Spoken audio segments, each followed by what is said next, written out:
The name of this year's temple is Heart and Home, and it really will be a work of heart. Hey everyone, this is Kym, and I am the temple lead for 2026. I'm not going to pretend that this project isn't absolutely terrifying. I have been to one burn, and this is my second year on paddock, but 0 to 100 real quick. That's kind of how we do things around here.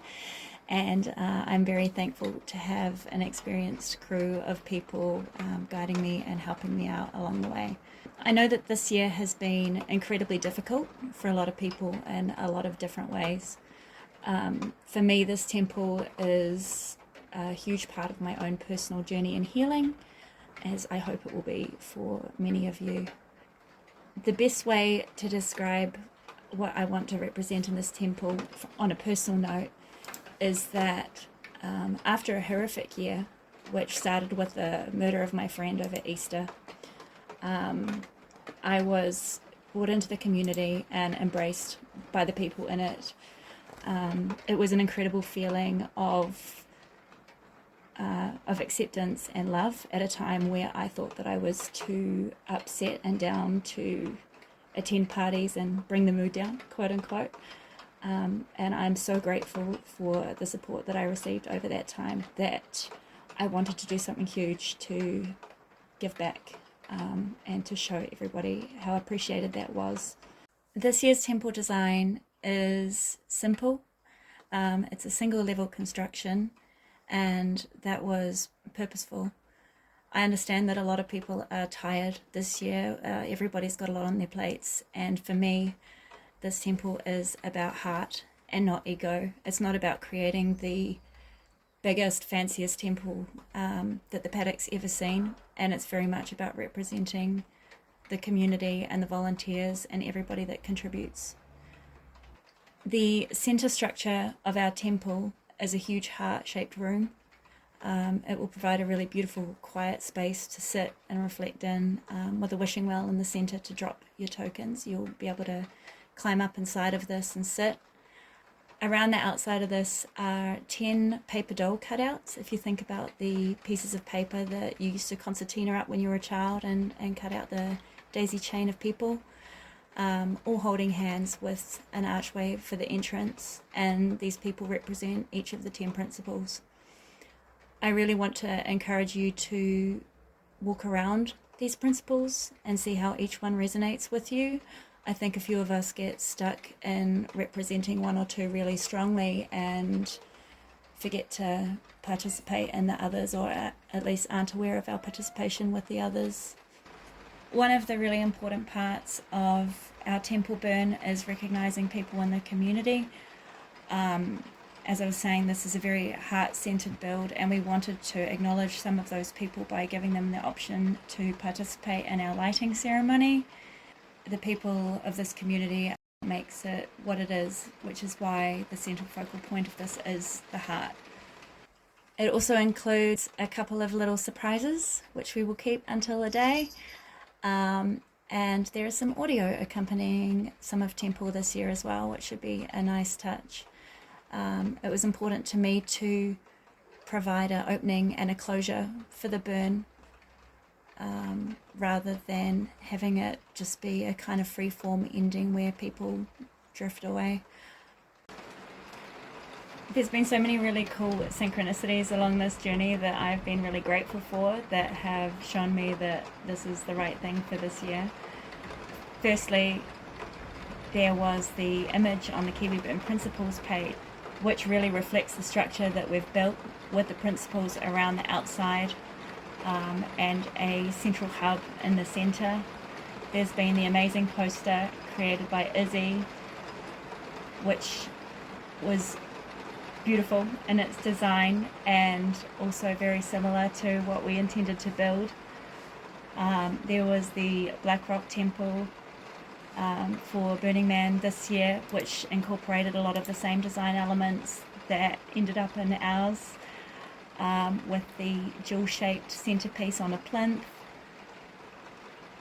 There was another really neat moment as well, where at the inflammatory fundraiser, one of the pieces of audio that we intend to put with the temple this year was actually played by Foxglove.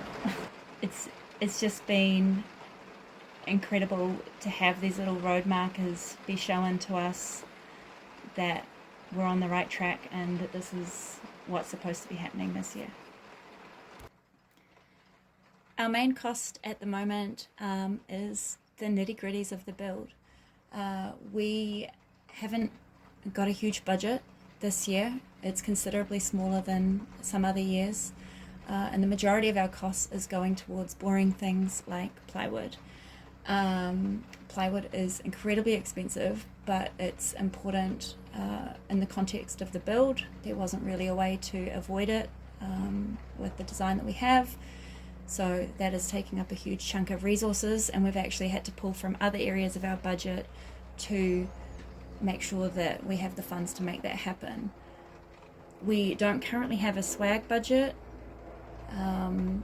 for our volunteers, which breaks my heart because I can see how much time and energy and dedication is already being put into this, even in tasks like CAD modeling and just hours and hours spent picking through the problems, and not even to mention the physical time in the shed building the thing.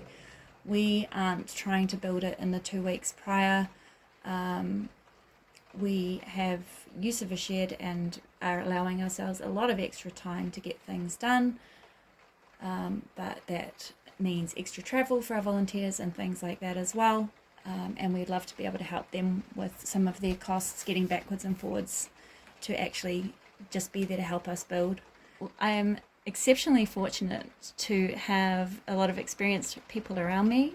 I would not have been able to do this without the wonderful help of the amazing David Yates, who is an admin whiz and also very conveniently our fire and safety guy.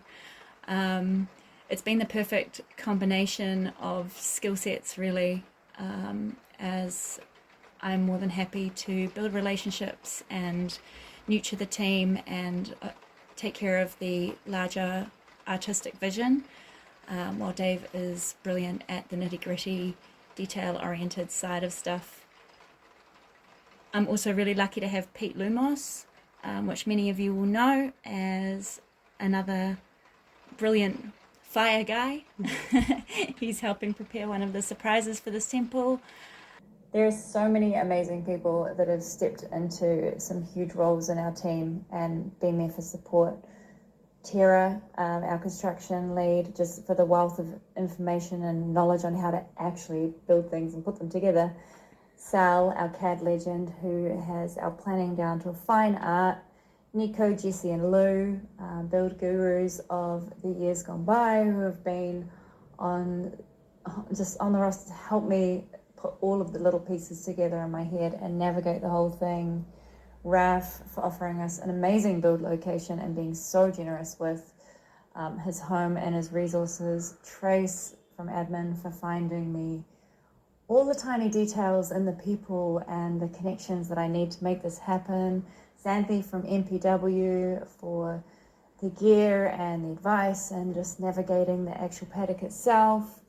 And of course, Cherie and Blaze for kicking my ass into doing this project in the first place. Would not have had the confidence to do it without the boot. So thank you for giving me that kick over the line to say, hey, go make the thing. We are in desperate need of more volunteers. Like I said, obviously taking on a project of this scale is terrifying for a new burner and a new build lead. Any donations that we receive would be hugely appreciated.